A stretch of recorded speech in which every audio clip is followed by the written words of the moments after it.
नमस्कार, बहुत स्वागत है आपका। आप देख रहे हैं द न्यूज, आपके साथ मैं सृष्टि मिश्रा। बहुत बड़ी खबर सामने आई है। देखिए, अयोध्या में अगर हम राम मंदिर की बात करें तो देखिए निर्माण जो है वो जोरों शोरों पर है। हर जगह राम नाम का जय जयकार है और मंदिर जल्द बनने वाला है। निर्माणाधीन अयोध्या मंदिर के बीच बयान सामने आया है इलाहाबाद हाई कोर्ट के पूर्व जस्टिस। आपको बता दें, उन्होंने बड़ा बयान दे दिया है। क्या बड़ा बयान दे दिया और क्या ऐसा कह दिया जो कहा जा रहा है सुधीर अग्रवाल का ये बहुत बड़ा बयान माना जाएगा। उन्होंने कहा कि इस फैसले पर अगर मैं सुनवाई नहीं करता, मुझ पर दबाव था, मुझ पर बाहर से भी दबाव था, मुझ पर घर से भी दबाव था, लेकिन अगर ये सुनवाई नहीं होती तो ये मामला अगले 200 सालों तक ऐसे ही लंबित चलता, लेकिन इसका निष्कर्ष कुछ नहीं निकलता। ये लिखा है, ये कहा है सुधीर अग्रवाल जी ने। इलाहाबाद हाई कोर्ट के पूर्व जज हैं, सेवानिवृत्त अब हो चुके हैं। देखिए, मेरठ में वो मौजूद थे। देखिए, मेरठ में उन्होंने ये बयान दिया है और ये बताया कि कितनी मुश्किल से, जिस तरीके से पूरे पापड़ बेलने के बाद, पापड़ इसलिए बेलना मैं कह रही हूं क्योंकि देखिए इस पर काफी संघर्ष किया गया, कितनी लड़ाइयां हुई, कितने विवाद हुए अयोध्या मंदिर को लेकर, लेकिन आखिरकार 9 नवंबर 2010 को जो फैसला आया था वो काफी मशक्कत के बाद आया था। और देखिए, इस पर अंतिम में जाकर के 2019 में मुहर लगाई जाती है। अब ये आप समझ गए होंगे कितना लंबित मामला था, और ये आप भी बखूबी जानते होंगे इस अयोध्या राम लला के निर्माण में कितनी मशक्कत करनी पड़ी है। और ये जस्टिस रहे हैं पूर्व इलाहाबाद हाई कोर्ट के। इन्होंने कह दिया कि अगर फैसला नहीं होता तो 200 सालों तक ये फैसला ऐसे ही चलता। आगे मैं आपको और बताती हूँ उन्होंने और क्या बयान दिया है। उन्होंने कहा है कि बहुत मुश्किल से मैंने ये फैसला सुनाया था। मेरे घर वाले भी ये कह रहे थे कि कैसे भी हो जाए, कैसे भी ये चक्कर काटने पड़े, इनके दिन गुजार दो, लेकिन इस पर आप अपना फैसला नहीं सुनाओ। अग्रवाल मेरठ के एक कार्यक्रम में शामिल होने गए थे। इसके साथ आपको बता दें, पत्रकारों से बातचीत करने के लिए उन्होंने जब कहा तो कहा कि मैं बहुत ज्यादा धन्य महसूस करता हूं। मुझ पर मामले में फैसला टालने का दबाव था। मतलब फैसला आप ना सुनाएं, ये फैसले को टाल दें। इतने सालों से तो यही हो रहा है, लेकिन अब देखिए उन्होंने बड़ा खुलासा कर दिया है कि अब भी वही बातें हो रही थी और इसी वजह से मैंने आखिरकार ये फैसला सुनाया।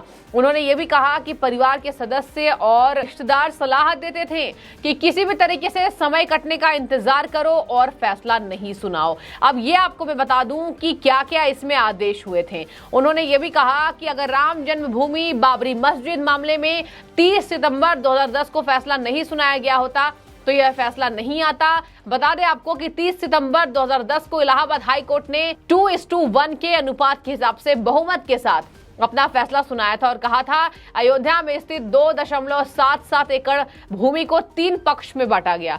सुन्नी वक्फ बोर्ड, निर्मोही अखाड़ा और रामलला के समान रूप से विभाजित किया गया था। अब सोचिए कि कितनी ज्यादा मशक्कत इन निर्णय को लेकर किया गया होगा कि आखिरकार पूर्व जस्टिस ऐसा बयान दे रहे हैं और ये बयान तहलका मचा रहा है। इतना ज्यादा दबाव, आप जरा सोचिए कितना दबाव होगा, कितना प्रेशर होगा, राजनीतिक प्रेशर, घर वालों से भी, और आपको बता दें अलग अलग पार्टियों से भी उनको ऐसे दबाव में डाला गया होगा।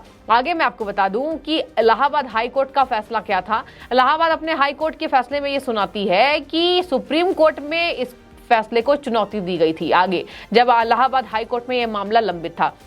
इसके साथ ही आपको बता दें, हाई कोर्ट ने अयोध्या के विवादित स्थल को राम जन्मभूमि करार दिया था और इसी में ये जस्टिस सुनवाई के लिए बैठे थे। ये खंडपीठ का हिस्सा थे, जहां पर हाई कोर्ट ने 2.77 एकड़ जमीन का बंटवारा कर दिया और ये मामला पिछले 9 साल से सुप्रीम कोर्ट में लंबित था। तो जरा सोचिए कि 9 साल से मामला जो लंबित था, इस पर कहीं ना कहीं जजों को भी आपस में तनाव का महसूस करना पड़ा होगा।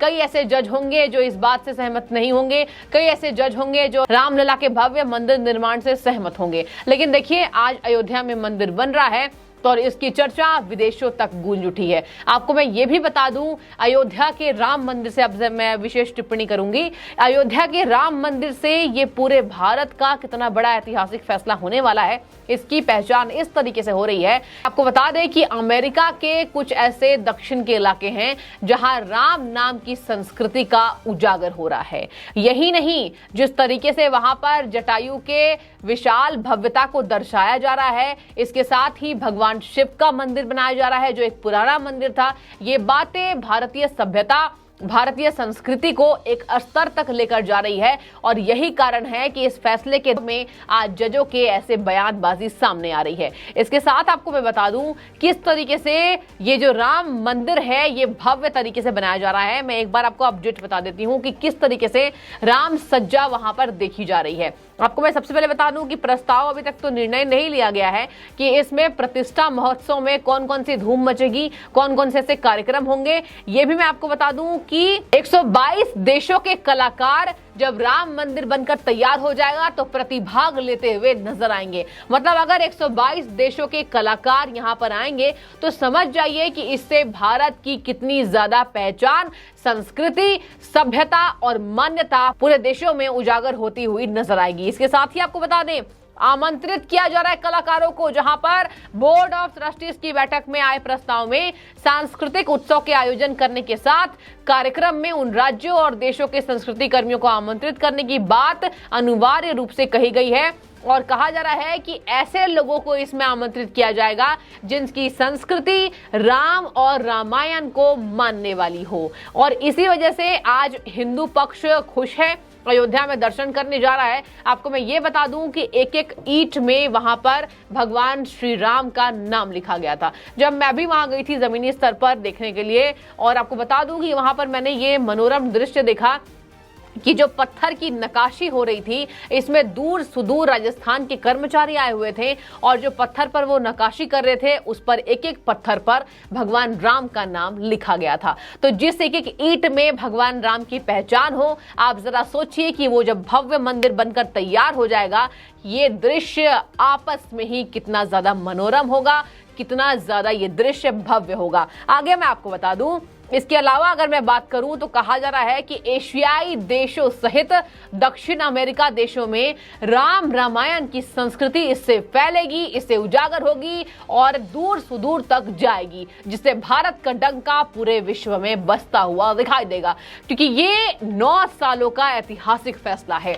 अब मैं आपको बता दूं तीर्थ क्षेत्र के इस मामले में पदाधिकारियों का क्या कहना है। उनकी मंशा साफ यहां पर जाहिर होती है कि रामलला के प्रतिष्ठा महोत्सव में इन कलाकारों से संबंधित देशों के बीच सांस्कृतिक संबंधों को बढ़ावा देने के लिए कलाकारों को आमंत्रित किया जा रहा है ताकि वो अयोध्या आए, कलाकारी में अपने विशेष प्रदर्शन करें और देशों को आपसी सामंजस्य बिठाने की ये पुरजोर प्रयास तेजी से हो रही है। यानी भारत ये प्रयास कर रहा है, ये देश भारत देश की जो 122 देशों के कलाकार आ रहे हैं वो भी भारत का नाम अपने देश में ऊंचा करें। आगे मैं आपको बता दूं इसका अंतर्राष्ट्रीय स्तर पर प्रचार प्रसार होने वाला है ये जो भव्य राम मंदिर है, और कहा जा रहा है 42 दिवसीय अभियान इस मामले में चलाया जाएगा।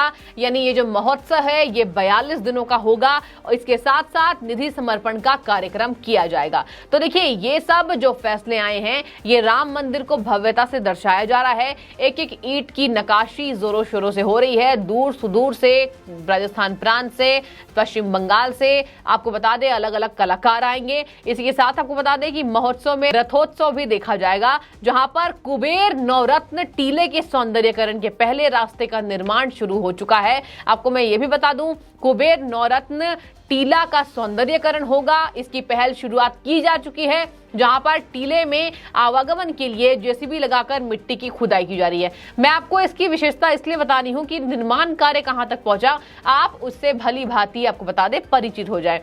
तो देखिए ये भव्यता राम मंदिर की दर्शाई जा रही है, जहां पर इनकी ऊंचाई भी बढ़ाई जाएगी मंदिर की, और कहा जा रहा है कि यहाँ पर पहले से एक शिव मंदिर था, जो हिंदू पक्ष ये दावा करता था।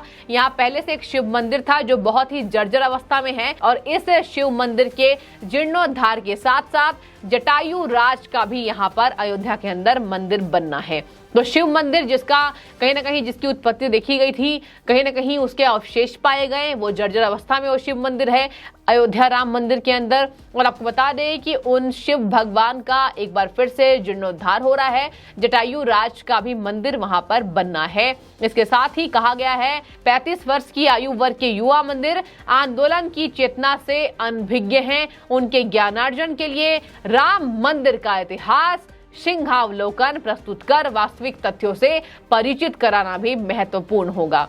तो देखिए, ये मैंने आपको पूरा विस्तार बता दिया है। हाई कोर्ट के जज ने क्या कहा, सेवानिवृत्त हो चुके हैं कि मुझ पर दबाव था ताकि कैसे भी ये मामला टल जाए, लेकिन अगर मैंने इस फैसले पर सुनवाई नहीं की होती तो अगले 200 सालों तक भगवान राम के कहीं ना कहीं उत्पत्ति पर, कहीं ना कहीं उनके होने पर ये लगातार सवाल उठता हुआ दिखाई देता। 200 सालों तक ये मामला लंबित होता। तो आपको मैंने पूरे विस्तार से बता दिया है। आपकी जो भी राय हो आप कमेंट में बताइए। बहुत शुक्रिया आपका द न्यूज़ से जुड़ने के लिए।